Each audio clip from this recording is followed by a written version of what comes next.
Hello everyone and welcome back to this channel. Today we're doing a quick review, a very quick review of Udio. You see, Udio Beta or Udio AI is an AI music generator that allows users to create music from text prompts. Now if we look at the pros and the cons, let's start with the pros. Let's start with the pros first of all.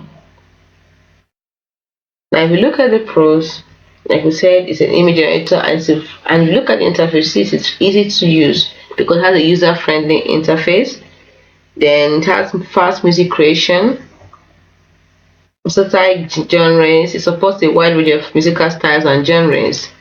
You can extend, impact, paint, remix, and upload songs. So it has lyrics integration, customization options, like I just mentioned before, extending, remixing, and painting.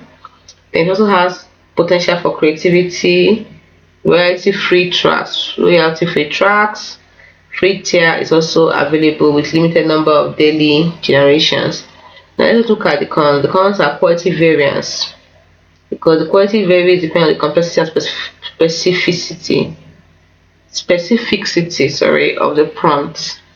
Then it also has limited free trial because like I said, the free plan has limitation on features and the number of tracks that can be generated. It also requires internet connection, potential for lack of emotional depth in the music, and inconsistency in following specific instructions or maintaining quality over longer tracks.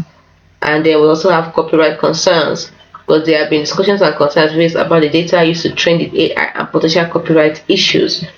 But Udio states that they generate content from user owned and copyright free. So let's see.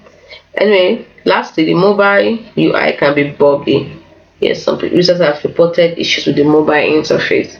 So that is the quick review on Udio. So if you want the full listing, please go on udio.com and start a free trial. Sign up.